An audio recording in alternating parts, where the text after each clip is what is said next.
I'm really delighted that this is the official launch, hurrah, of this book today.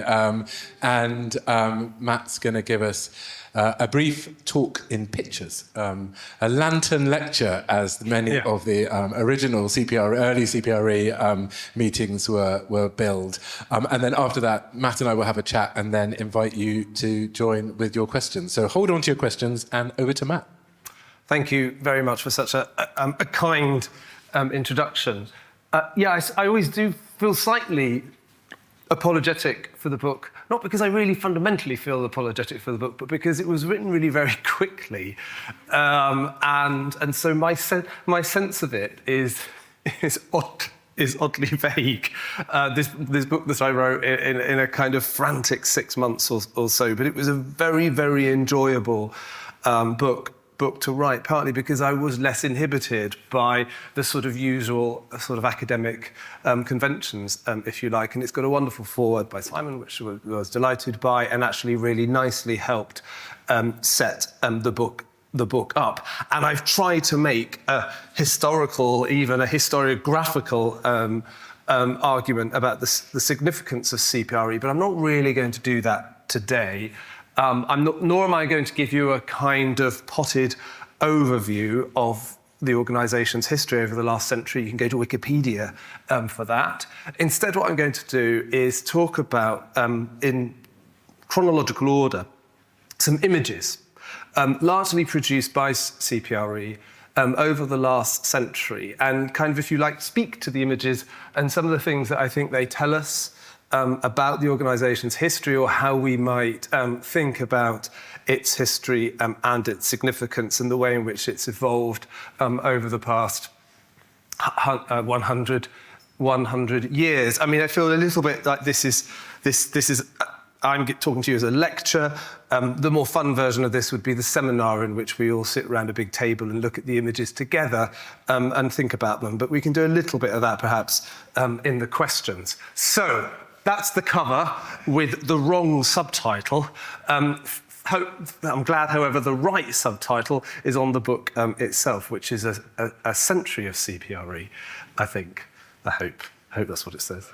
First century of CPRE. Note the optimism in the subtitle. The first century of CPRE.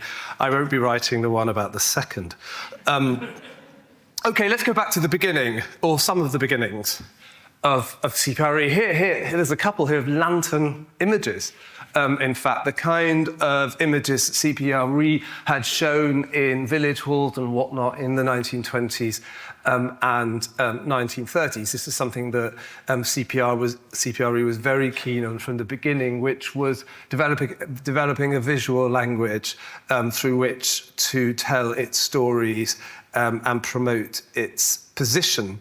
And in some ways, it's focusing on that visual language, which is my sort of theme for today. And these are three images very characteristic of CPRE in the 20s and 30s. Those on the left and the right, I think, being sort of genuine photographs of things that upset and disturbed them. You see there an example of the wirescape, a term used at the time, and this alarm at the development of both energy and communication infrastructure, and the effect that it was having on the landscape. And as you'll know, it's been a long concern of CPRE to have as much cabling as possible buried. That goes right back to the campaigns of the 20s and the 30s, and what is the beginnings in Britain of the electrification of the countryside, or the electrification of rural England and Britain. Really everything, almost everything that I'll be saying today about CPRE equally applies to CPRW, and we might equally be talking about Scotland or about Northern Ireland, which of course is part of the UK, has been part of the UK for the whole of CPRE's history. So, yeah, on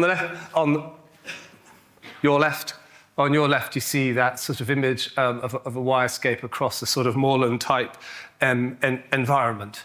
On this side, you see the kind of clutter of signage that was of great concern to CPRE in this period.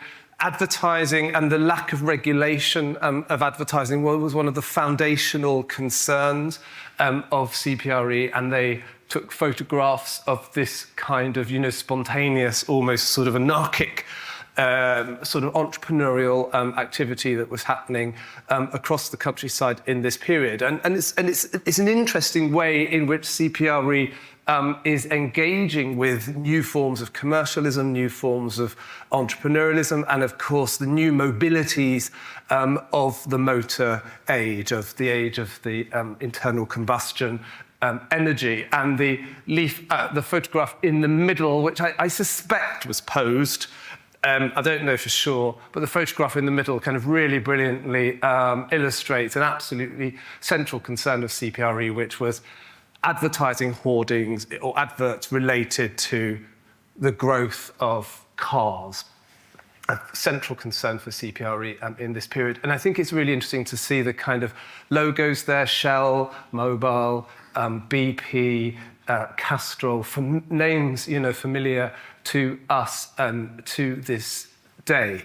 So, what's absolutely central to the history of CPRE is its push for regulation, not its opposition to this kind of activity, but its push for the regulation of this activity so that it doesn't clutter up, in later language, clutter up the countryside.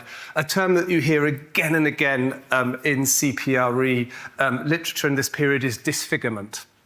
The disfigurement of the countryside, and the need to prevent disfigurement through effective regulation, effective planning. And the point that was made earlier about how it takes, in terms of this phase, I suppose, in the history of planning, there's a sort of 20-year kind of process from the 1920s through to the passage of the really important planning legislation by the Attlee governments after the Second World War, which I'll come on to briefly.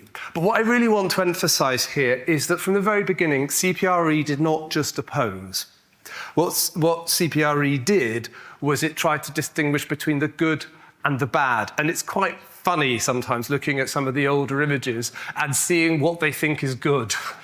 So what you have on this side, of course, is an example of a disorderly garage. Disorderly is another word: disorder, disfigurement, diswords, and you can see here it's a scattering of advertisements. What's quite funny in this period is people didn't like enamel signs, whereas now they're sort of rather quaint, nostalgic things. And Beatrix Potter in this period was very cross about RAC signs and things like that. So that gives you an example of disorder. This, however, believe it or not, is good. How to embellish a roadside tree. There is an exclamation mark in there. This is from an annual review from the 1930s. Look, page 15. But you can see there, the argument is not against there being garage and filling station. Note that sign there. It's for it being managed in an orderly way, which doesn't, clutter up the rural environment. And the picture's actually interesting because you've got I think that's someone will correct me if I'm wrong, but I think that's you've got the electricity post, the garage sign on the tree, the proximity to the filling station. It's actually compact.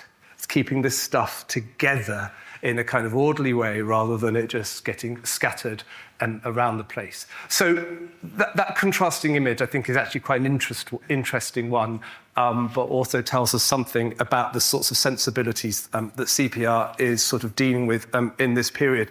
But one thing I can't emphasise enough is how absolutely central roads and cars and the infrastructure around the development of those new kinds of mobilities are to the beginnings of CPRE. Because what they also, of course, enable is new forms of suburbanization, new forms of movement between the rural and the urban, the emergence of certain kinds of commuting that isn't dependent on railways. So you can see all of these very big kind of developments that are in society at large that CPRE is taking a position on.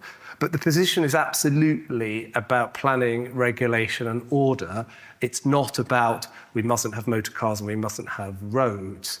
A theme that comes up again and again, of course, is the organisation's opposition to ribbon development, another big theme of the period of development stretching in a kind of disorderly, disfiguring way along roads. And there's a sort of similarity between CPRE thinking and some of the kind of, very kind of advanced thinking coming out of continental Europe at the time about what constitutes ideal urban environments, whether on a small or a large scale, concentric development rather than linear development is actually absolutely central to sort of planning thinking in this period.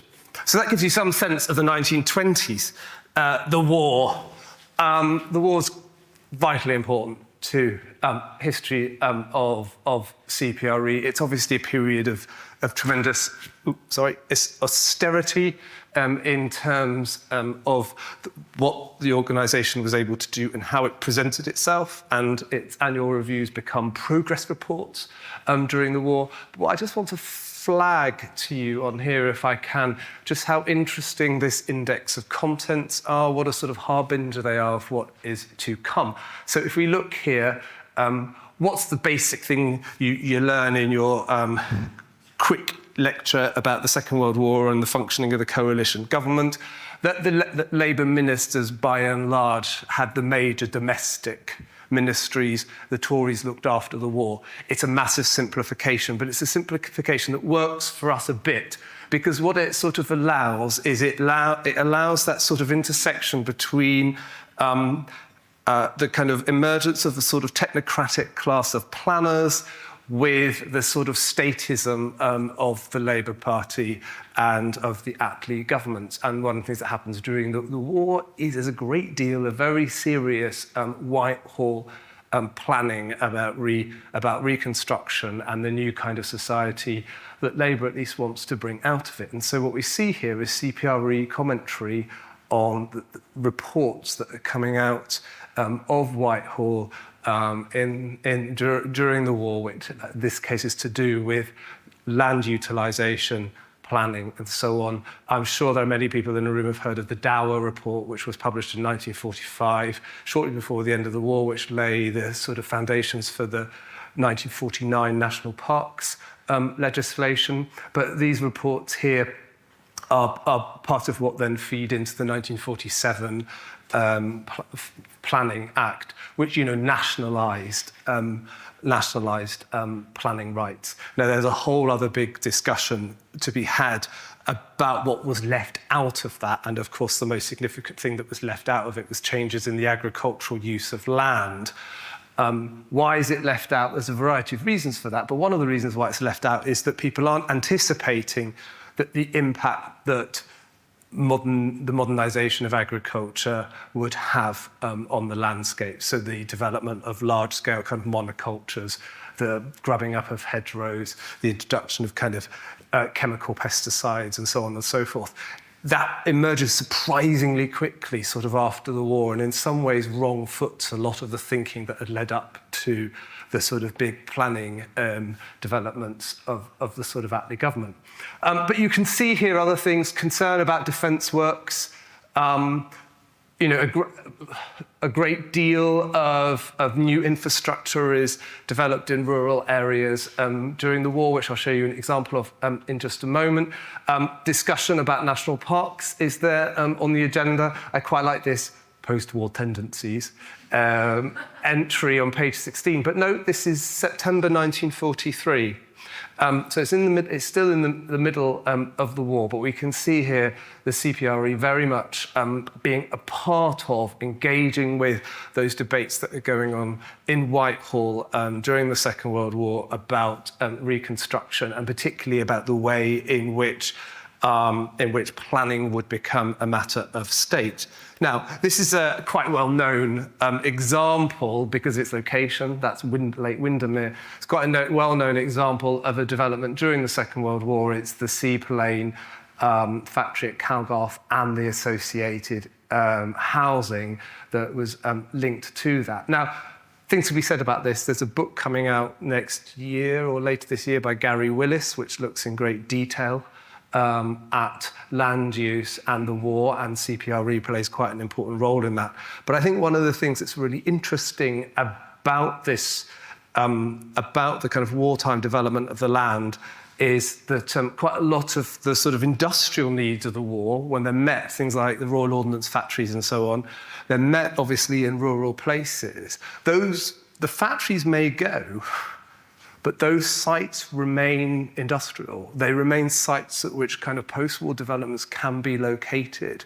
A lot of land, of course, is brought effectively into the ownership of the state through these processes, and then there's a long kind of post-war process where either those sites are redeveloped for new industrial uses or for housing uses, or they're sold off to commercial interests of one sort or another. So it's interesting to think about how the war increases, if you like, the urban footprint or the developed footprint, and isn't straightforwardly dismantled, but becomes a part of the development that then follows. And one of the things that I sort of try to bring out in the book is when we're thinking about environmental footprints and the footprint onto rural England, part of it's about social democracy. It's about the universal provision of essential resources like water, reservoirs, like electricity, power stations, pylons, all of that kind of stuff. The national grid, of course, is a mid-century achievement. How do you deliver electricity to the most remote parts of the country? How do you deliver strong radio and television signals to the most remote parts of the country? You need good infrastructure, and that good infrastructure, one way or another, is going to be passing through or depend upon or extract from rural places. So I think it's really interesting to think about the relationship between development and social democracy, as well as development and the market and neoliberalism and all of that stuff. Meeting people's needs is very, very sort of resource hungry. So that factory, therefore, is interesting in itself because it's obviously in an iconic place and there's sort of housing associated with it, but it's part of a much larger pattern of development begun during the war that then continues after the war into the 40s, 50s, and beyond. Now we're into the 50s. Here's an image from two images from one of the annual reports: a bus shelter and a litter bin. The litter bin, I suspect, particularly, I think, will look reasonably familiar to people, that design of litter bin.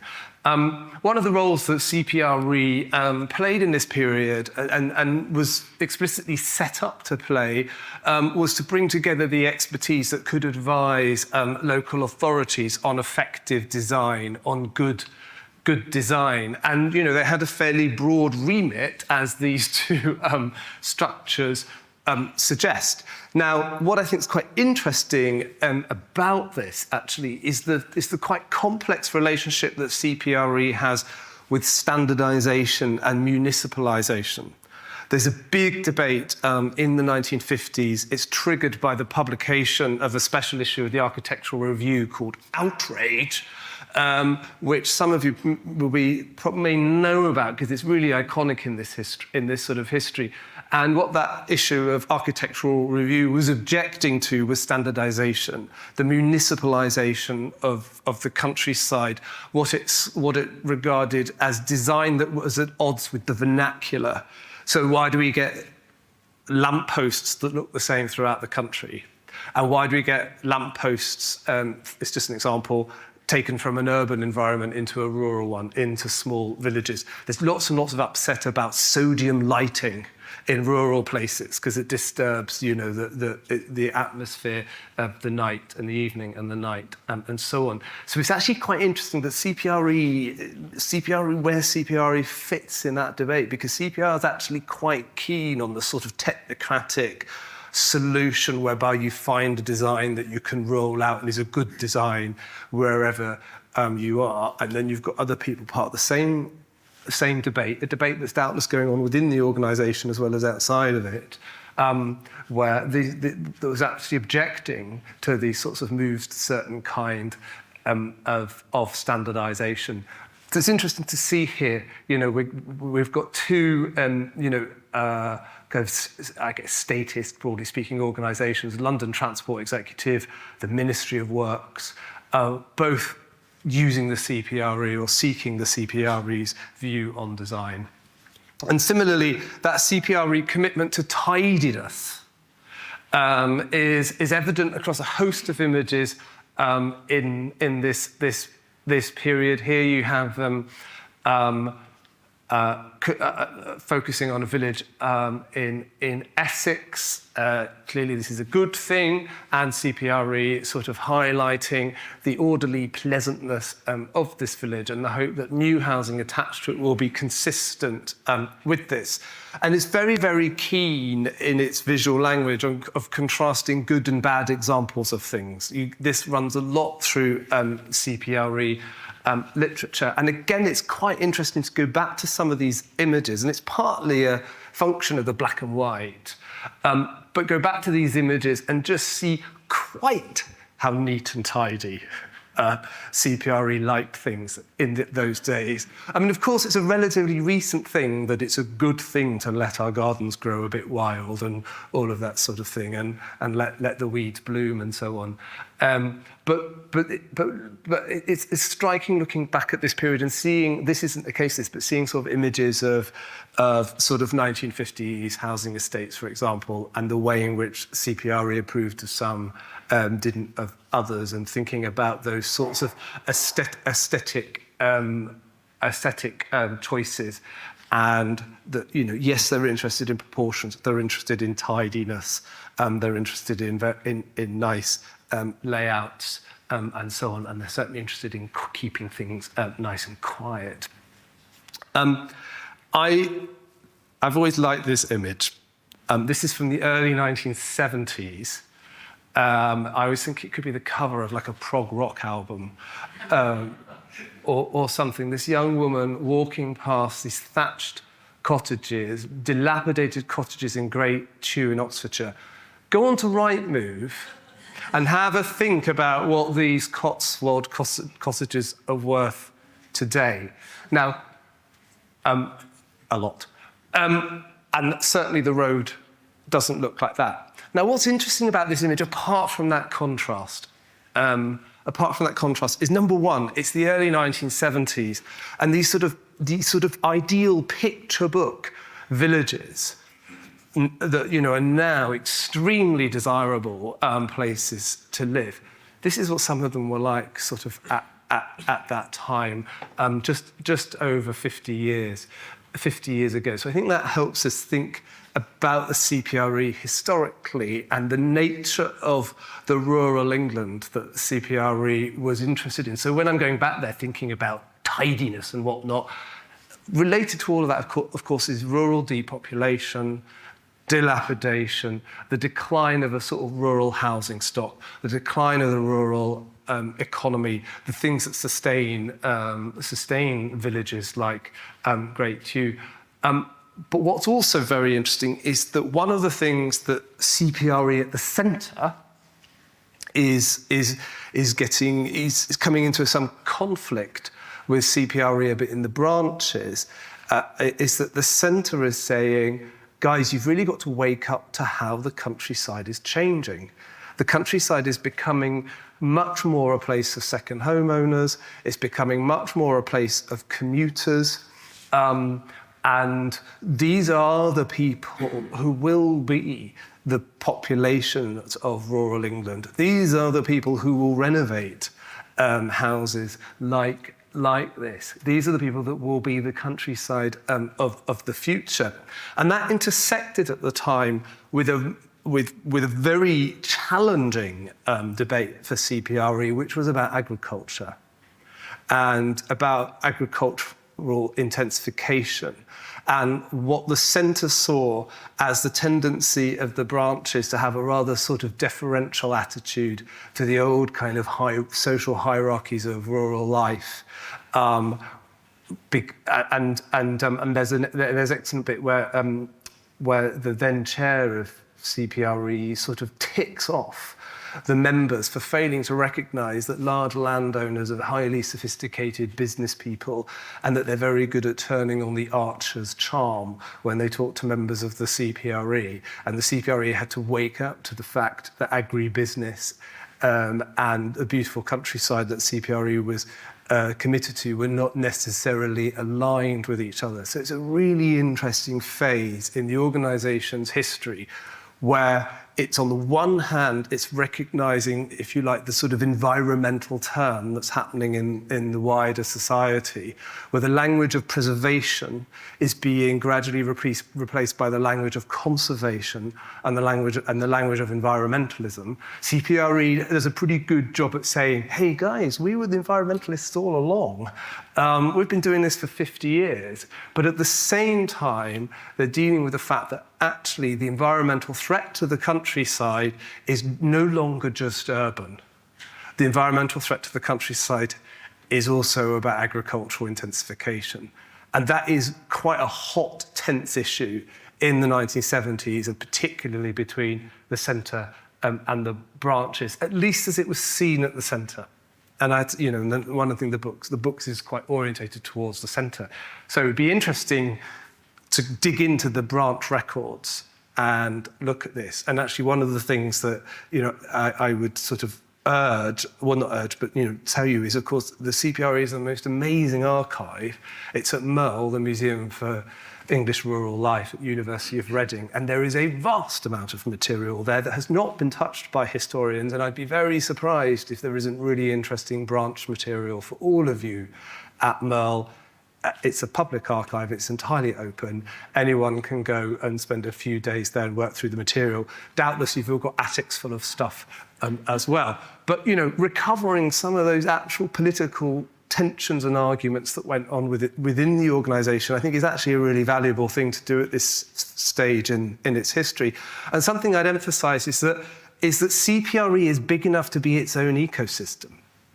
It's big enough to have these debates, and it has been for a long time. Probably almost all the positions that you find within environmental politics at any given moment in time, you can find within CPRE. And you can find those arguments being had, whether we're talking about the 70s, the 80s, whatever. So this dilapidated cottage in the Cotswolds in Oxfordshire is actually, I think, quite an interesting image for us to reflect upon. Scoot ahead to the 1980s. There's the cover of an annual report. I think it's 87.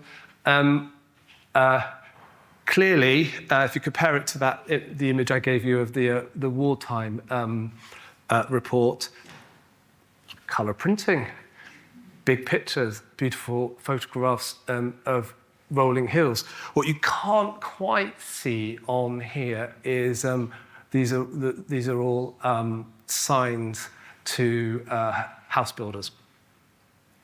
Huge issue for CPRE in the 1980s was house building in Greenbelt. And I had the most fascinating conversation with Robin Grove White about some of this stuff, and actually some of the victories that CPRE won, and particularly with respect to the London Greenbelt. And CPRE actually made life very difficult at times for Tory ministers in the 1980s. And actually one of the things that the book sort of challenges is the idea that CPRE is somehow, the Tories is somehow a kind of Tory or conservative organisation.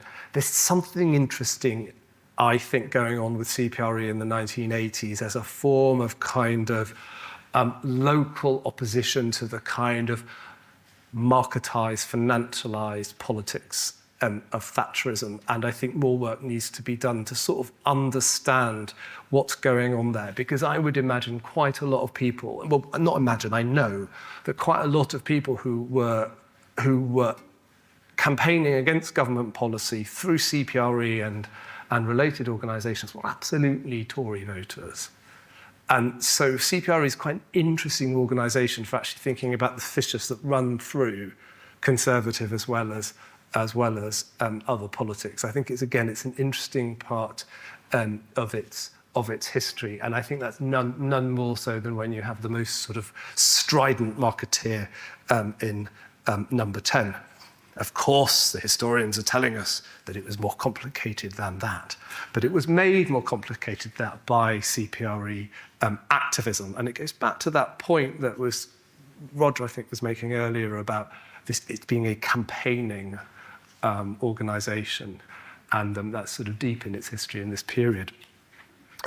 If we skip ahead just a little bit, that's the image, obviously, from the book, a 1990s CPRE poster. That whole theme of clutter.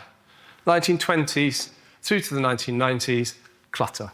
The cluttered countryside. It's about order. I don't know if anyone in this room is in that photograph. I don't know if anyone could spot themselves in that photograph, but it's a really interesting photograph for a couple of reasons. Obviously, there's Fiona Reynolds in the middle with, this is the office staff. Now, what can we make of this picture? This is a picture about professionalization. It's about the picture of, the growth of an organisation and the growing complexity of the organisation, the growing complexity of the NGO sector over the course of the 1980s into the 90s. It's from the 70s onwards, really.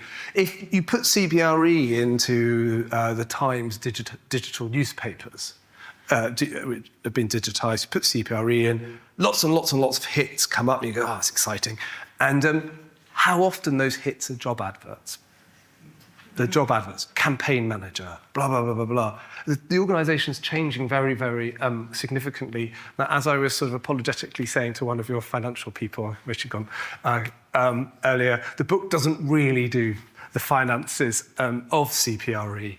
But there's a very important history there about how a workforce of this size, I don't know what proportion of them were salaried, what proportion of them were volunteers, but I think these are salaried workers, how it's possible to have this sort of size of organisation and continuing sort of to this day.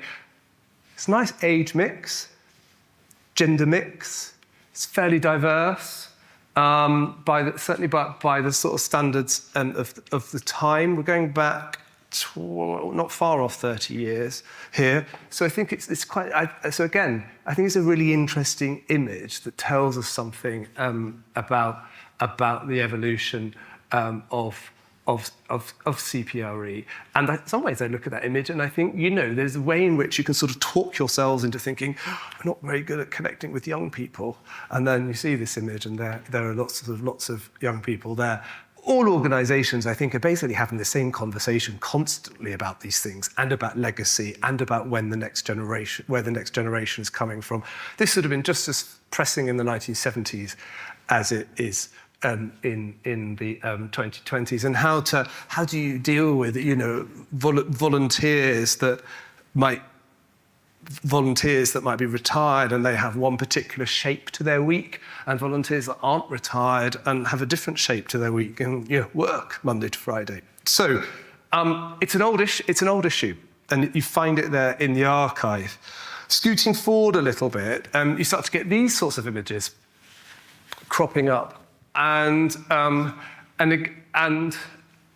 what I think they're indicative of another big thing that sort of happens, and I think Fiona Reynolds is important to this, and later sort of leadership teams, of course, and that's about the organisation demonstrating its responsiveness to the membership, to the branches, and the importance of the branches. Now, the degree to which they were or were not successful is something you'd have a much stronger sense than I have. But it's very striking that you see this big change in this period, with emphasising what members are doing, what volunteers are doing, projects in local places. Look, you can phone up the office and somebody there will answer the phone for you. I don't know if anyone knows that person, but maybe they still work for CPRE, I don't know. But there's this very clear shift in the communication strategy at the centre, which is that we have to put our members at the centre of how we communicate what we're doing. And there is a sort, there's that, you'll be familiar with that sort of communications of strategy. My university does it. You said we did. You said we did. Yeah, they're squirming over there. That, again, this stuff has quite a long history. It has quite a long history. I'm sure there was professional advice from communication specialists because, just as the NGO sector grows, so does the whole sort of advisory, professionalized advice sort of around it, consultants. And all the rest of it. I mean, the posed photographs are a bit cheesy, and they went from the sort of slightly posed photographs, such as the one we have here, to slightly more naturalistic ones over time. But anyway, I think these are interesting things to think about. Professionalization, professional, if you like, communication strategies. How do we make the members feel valued, that they're heard at the centre, and the emphasis placed on the work of volunteers is something that you see a very strong uptick of from the sort of late 1990s onwards, and that's captured in the visuals again and again. The other thing that you have, and this is really from the late 80s, but this is probably the most famous example of it, and is celebrity. And that's Bill Bryson. It's a terrible reproduction, sorry about that. But that's Bill Bryson from around 2010 on his litter campaigning as president. But the first, if you like, celebrity president is David Putman in the late 1980s, the film producer and director. And then the succession, of course, follow. And so it's interesting the way that becomes a sort of a strategy of the kind of well-known public figure as a sort of figurehead. And a moving away, if you like, from the sort of the great and the good, where the upper echelons of CPRE would have been dominated by members of the House of Lords, often very dedicated and committed to the organisation, to frankly more sort of media-friendly, media-savvy individuals. Bryson did a very good, I can't remember where I accessed it, that may have been YouTube. Bryson did a great documentary about littering in Britain, which is a very interesting watch, where we are now 16, 17 years on from then. I talk about it in the book. I think some readers might think I give too much over to Bryson, and therefore you might say, well, the problem here is the historian has fallen for the media strategy, and as a foregrounded Bryson. So I think that's something also to think about: professionalization, communication strategies, high-profile individuals, and the way that sort of evolves over time. My last slide is this one from 2020 to 21. Now, it's funny, like Roger and I had a brief exchange about this, and I appreciated his point, was that I used the picture in the book, and I think it's a wonderful picture. And in fact, I assume they're a real family, have appeared in another photograph from this in the document for today. But look, we've got a quotation here. The environmental sector could follow the example of CPRE in their recent statement against racism. We will listen to and learn from people who are experiencing barriers to sharing a more inclusive countryside. And listening to us is key. It will help create an environment that welcomes black and brown people, whether as visitors or residents. And this is by Louise Adjoa Parker, poet, writer, consultant. Now, I hope you don't mind me saying this. Roger said, I don't want the quote in the book because it will make us seem complacent. And it'll make us seem like we think we've cracked this. But happy to have the picture in, because the picture speaks 1,000 words. And I understood the point that you were making there, and I think is an important one. But I think one of the other big stories about CPRE actually, and again it goes back to the 90s. Again, it goes back to the 90s. Is this sort of consciousness of diversity, consciousness of inclusion, which isn't necessarily to say that they reckon they've necessarily got it right. I don't detect that sort of self-congratulation running through CPRE about this at all. But again, it's something that's been on the agenda for quite a long time for the organisation. And in some ways, I feel a bit like sometimes I'm talking to students where I'm now ancient enough where I think, well, not everything was invented in the last 10 years. And one of the things that I think is interesting about quite a lot of these agendas, thinking about them historically, is how actually these are quite now, these agendas are really the last sort of 30, 40 years, these sorts of agendas about inclusion, about diversity, about being truly representative of the diversity of the British population, and of, as it says here, sort of lowering the barriers of access to the countryside. So I think taking a historical look at some of these things actually tells us for how long these issues have been grappled with, rather than, in a sense, them being ignored or neglected over a long period of time. Robin Grove White did this brilliant report for CPRE in the late 90s again, about the new countryside and the different ways in which it was being used and utilised. And one of the organisations that he engages with was this very small organisation, London-based, called the Black Environmental Network.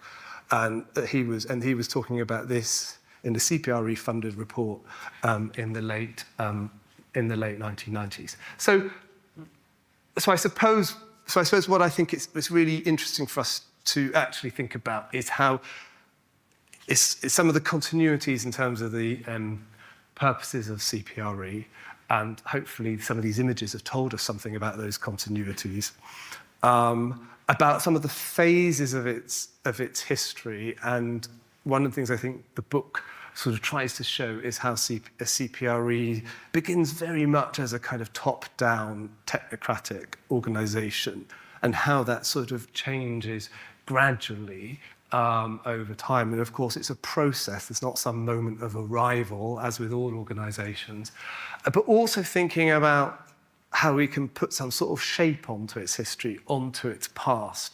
When do issues emerge? How far they run for? When do they sort of go a little bit out of focus? When do they come back in, focus? Simon talked earlier about 20-year perspectives. You probably can write CPRE history in kind of 20-year chunks. What I do think, though, there is something very interesting about, in a way, the second half of that century, and the new politics, if you like, of the second half of that century.